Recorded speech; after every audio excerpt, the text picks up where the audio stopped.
I have kind of a unique scenario with what I'm doing because while many of your listeners may be doing this professionally and they're trying to find places as efficiently as possible because it's important because they're reporting on a story or maybe there are even higher stakes, right? I'm doing it as a hobby, but also for entertainment. So I really have to consider that in all the videos I do because the most efficient way to find a place isn't necessarily the way that's going to be interesting to my viewers.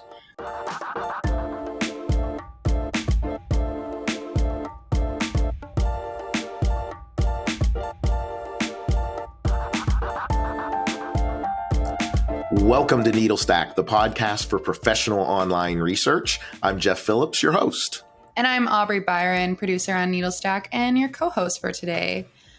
Today we're taking a little bit of a divergence from our normal conversations in this series with professional geointers in the field. And instead we're going to talk to someone who does geolocation as a hobby. That's right. So we're joined today by the man behind a popular GEOINT TikTok channel who goes by JoseMonkey. Now, while that's not his real name, he has requested to keep his identity private, so that's what we'll be calling him today. JoseMonkey, welcome to the show. Thank you for having me, guys. I really appreciate it. I'm excited to be on. All right. So for anyone who isn't familiar with your channel, can you start off by telling us what it is you do? Absolutely. So what I do is I will take a video that someone has asked me to try to geolocate, and then I will look at the video, find the clues in the video, use various different techniques to see if I can figure out where it was recorded. And then if I'm able to find it, I make a video about it, explaining exactly how I found it. And it's really important to me that I do that for people who have asked me to do it. It's kind of a big point that I make in my videos. My whole tagline is, "Hi, I'm JoseMonkey, and I find people who ask to be found." I did see that as the tagline, and I think you even sell T-shirts that have "I was found" on them, which is awesome. Yes, I just launched a store recently. I was surprised that anybody might be interested in purchasing merchandise that has my likeness or my name on it, but it seems like there's at least some people who might be into that.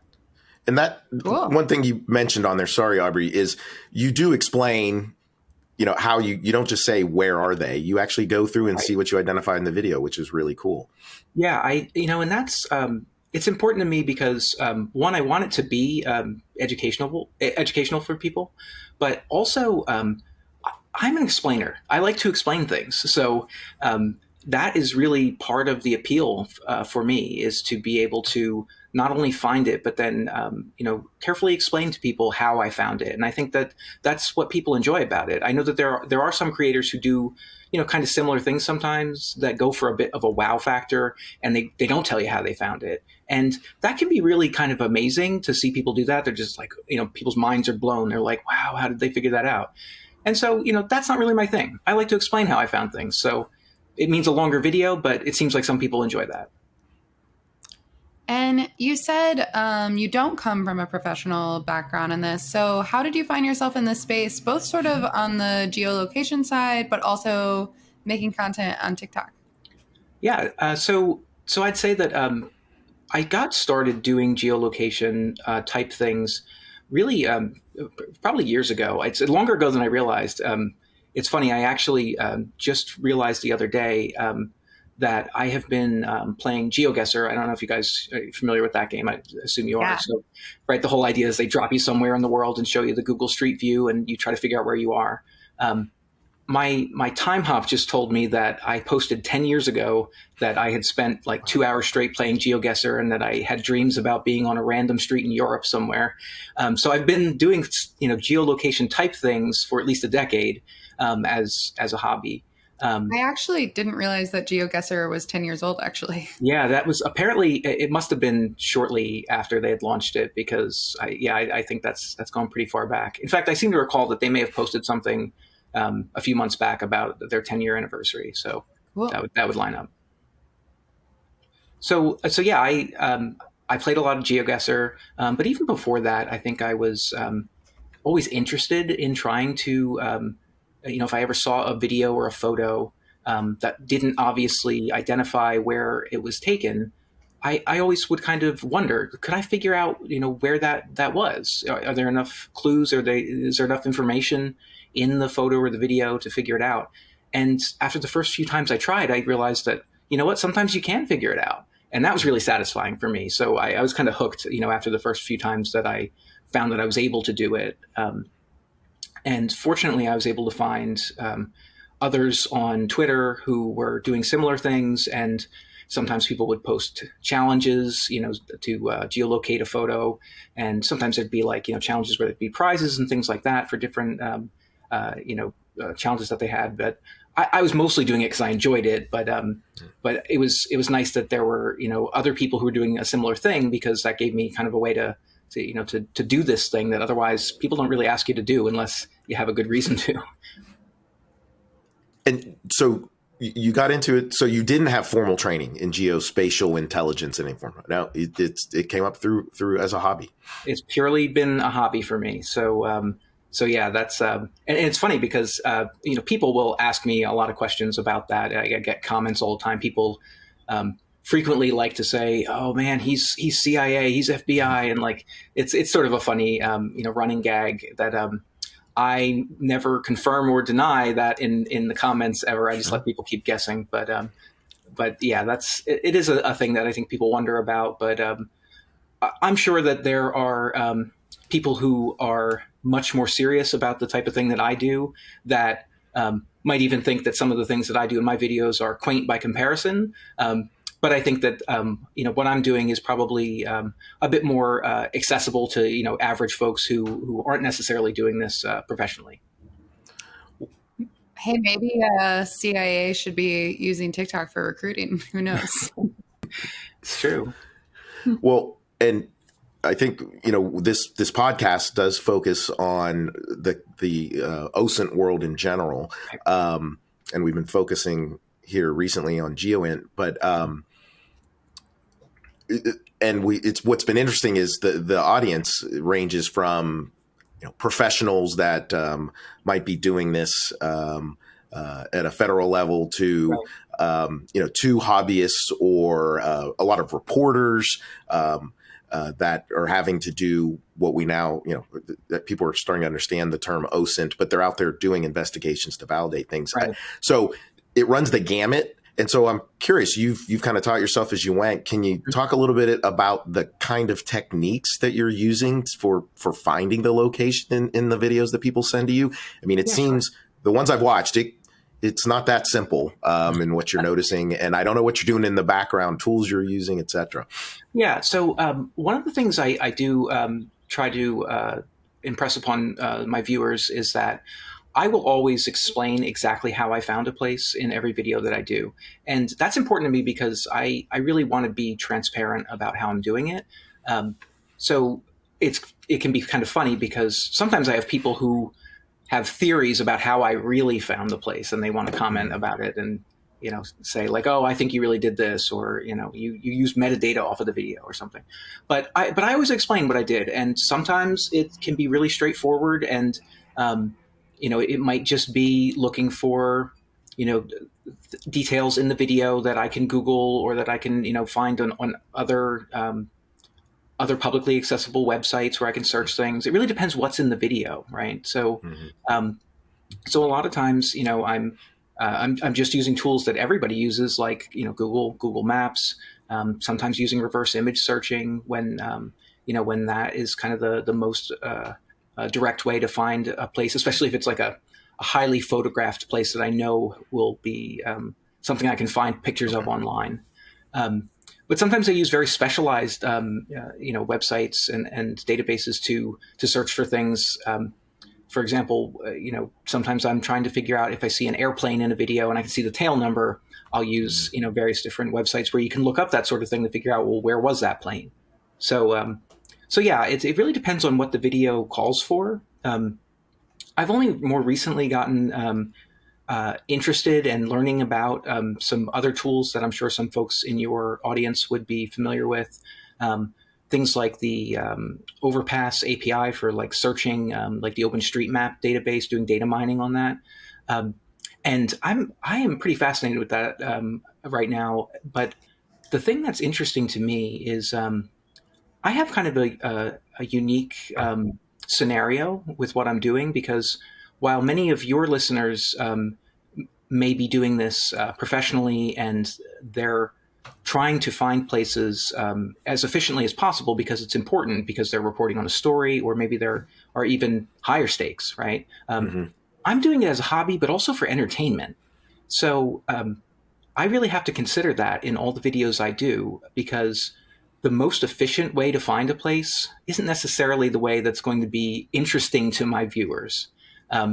In fact, if I use, I know that if I use reverse image search too much to like match a place, I will get people in the comments saying like, "Well, you didn't really find it. The Google Lens found it," Right. which is fair. Like sometimes that it isn't me. It's the tool. Although I would say that reverse image searching is not the silver bullet that some people think it is. Sometimes it's really helpful, but other times it can be a bit of an art, even getting a good result from reverse image search tools. But yeah, I had to really consider that because, like I said, I started learning about some of these data mining tools for OpenStreetMap, and I actually tried it recently, and I was able to find a location that I was having trouble finding otherwise. But when I thought about how I might explain that, because I tell people, I'm very transparent, I tell them exactly how I found it.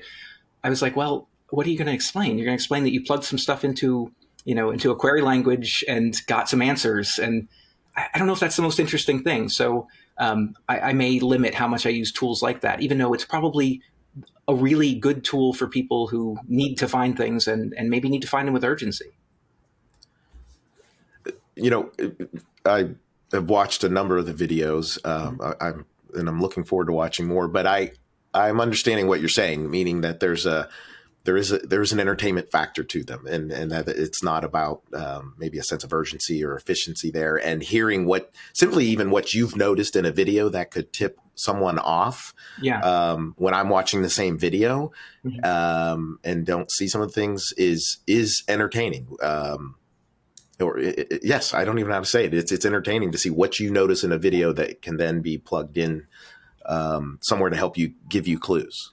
Yeah, I'd say that I watch videos differently than your average person. And it can be a bit of a curse sometimes, because honestly, it's a little bit hard to turn it off.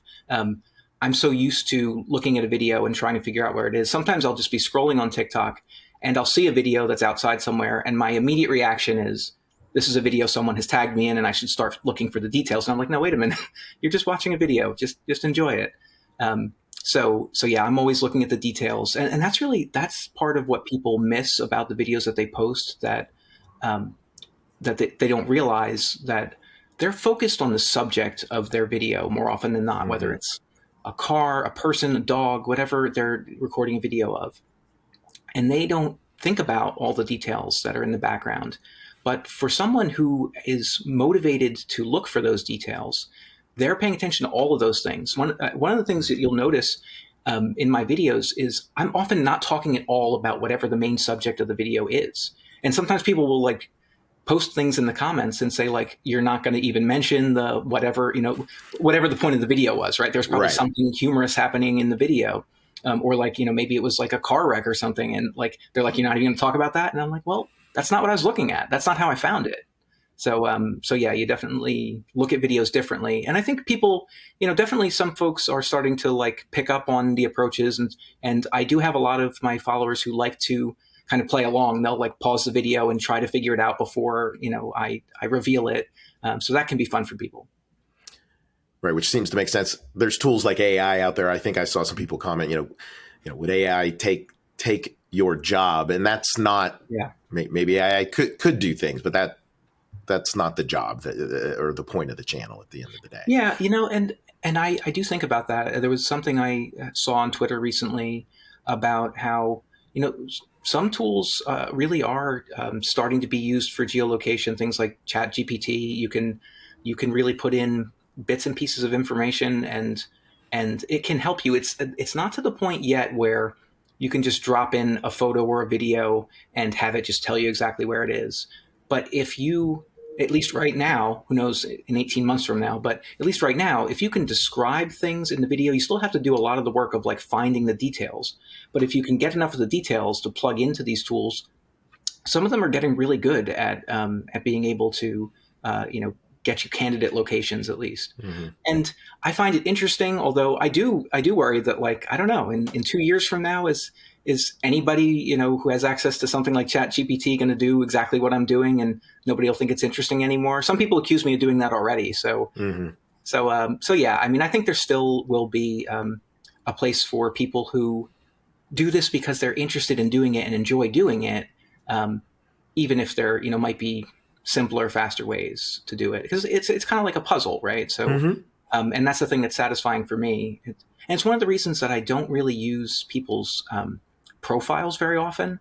Like a lot of times, people will ask, well, did you just, I say they ask, they usually accuse more than they ask. But they'll say, you didn't find it that way. What you did is you clicked on that person's profile and it says that they're in Texas in their profile, or you just look through their other videos and it's obvious that it's, wherever it is. And it's true that you can find it that way. But honestly, the reason I don't do it is because it'd be really boring. Like my videos wouldn't be interesting and it wouldn't be fun for me because I hate to say it, but people's videos are really easy to figure out if you allow yourself to dig into their profiles and maybe even look at their other social media profiles when you can find them. It changes the game entirely, and honestly, it's a little bit frightening how easy it is.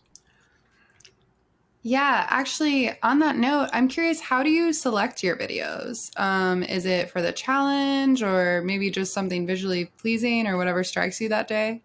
Yeah, it's well, I usually have a lot to choose from. It's an extremely long list that I'm working from right now of people who've tagged me. So usually what I try to do, I have a whole process for trying to decide which video to do next.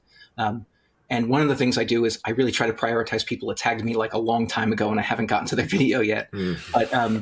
But I do skip around a bit in my list. I don't just process it sequentially, and I try to keep things interesting. So I won't do too many videos in a row that are like kind of the same thing.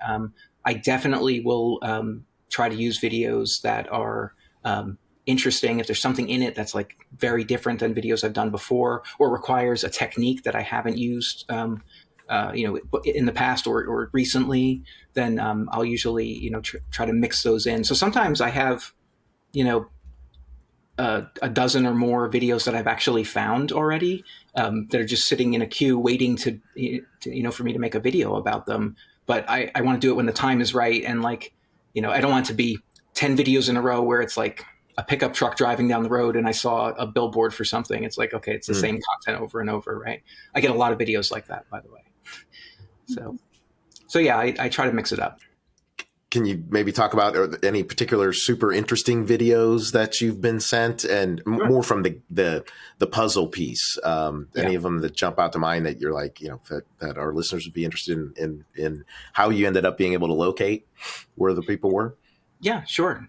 So kind of early on when my videos started taking off, someone sent me a video, and I think they were really thinking they were going to stump me with this video. And it's a skydiving video. The person is jumping out of an airplane, and basically they're holding, their GoPro or whatever they have, and they are in the airplane and they jump out, and then you get a few seconds of them, as they descend toward the earth, and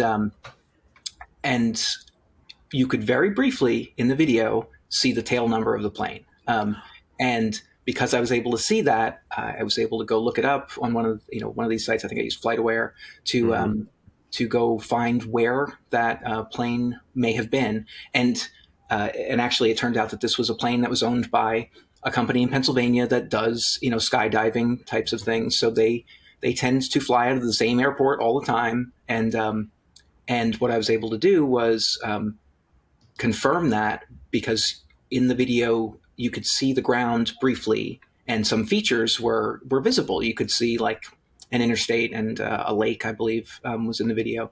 And I think it was Hazelton Township, Pennsylvania. And I was able to look at that and compare it to, like Google Earth type views. And actually, once I knew that stuff, it was kind of easy to find at that point. And so that was great. I was so excited for that one because I knew this person was like, I'm going to stump this guy. And For sure. I right away. So that was pretty satisfying. We talked a little bit about this kind of ethical side of things and that you find people who want to be found. And you mentioned that privacy and sort of media awareness is important to you. Yeah. Can you talk about that piece of it?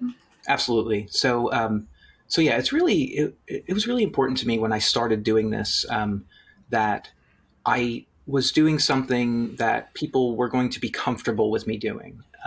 Because even doing it the way that I'm doing now, there's a bit of a like creepy factor to it that some people get really, kind of weirded out by. One of the most common comments I get is, wow, this is amazing, but also terrifying. So, I knew I'd be dealing with that, but I really wanted to make sure that I wasn't in a position where anyone would be objecting to the content. And so I, from the start, knew that I would only do this for people who were asking me to do it. And so I kind of set some ground rules early on. I won't locate anyone who's under 18. And I try hard to verify that. Usually it's pretty obvious if someone tags you and then you look at their profile and it's all like, I don't know, Roblox and like Fortnite videos. And you can be pretty sure, even if they haven't told you that they're under 18, that they might be under 18. But so I tell people, don't tag me in a video if you're under 18.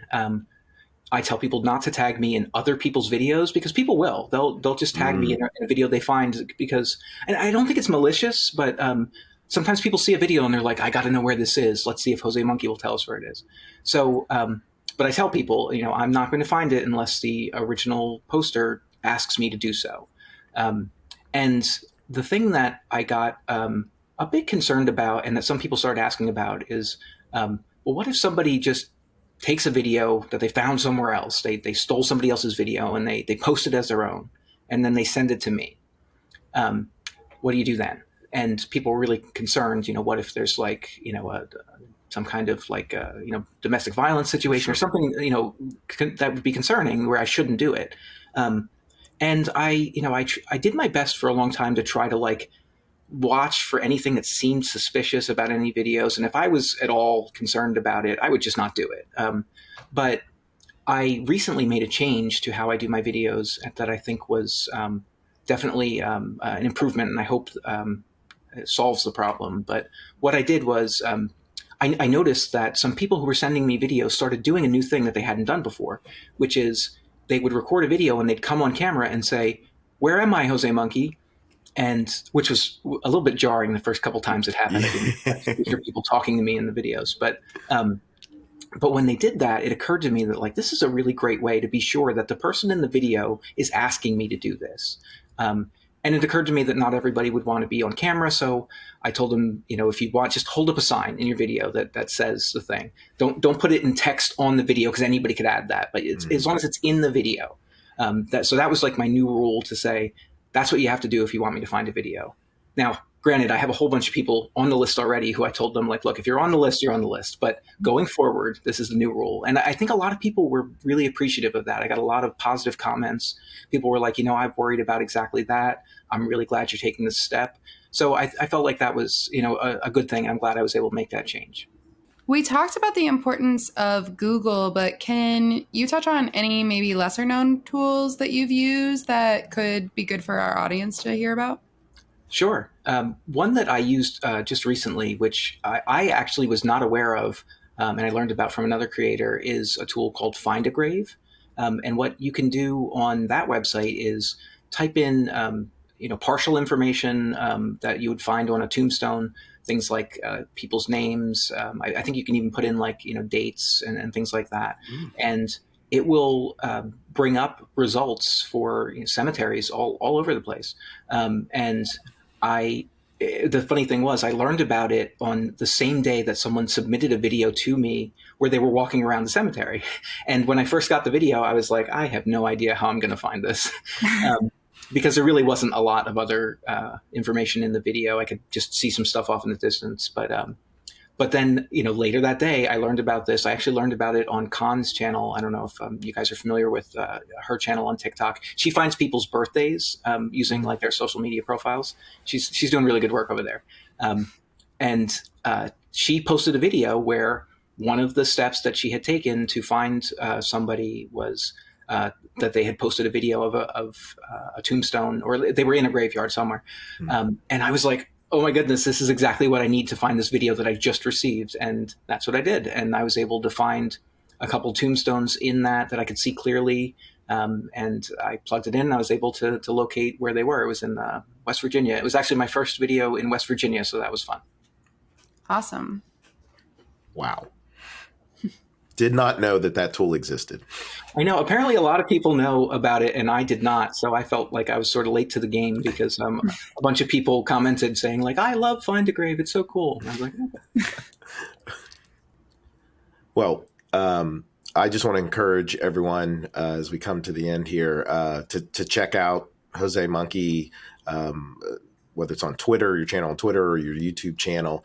The videos are very interesting. Especially for, if I talk to friends or show people what you're able to find out of those videos that are not doing this on a regular basis, either as an investigator for OSINT or as a hobbyist such as you, it is truly amazing how you're able to locate people. So we really appreciate your time today, sir. Yeah, thank you. It was fun talking to you guys. I mean, as I said, I love to explain things, so I'm happy to talk about this as long as anybody will let me. Well, hopefully we'll have you back one day. I do want to say thank you to you, sir, JoseMonkey, for joining us today. If you've liked what you heard, you can view transcripts and other episode info on our website, authenticate.com/needlestack. That's authentic with the number 8.com/needlestack. And be sure to let us know your thoughts on Twitter @NeedlestackPod, and to like and subscribe wherever you're listening today. We'll be back next week with more on GEOINT. We'll see you then.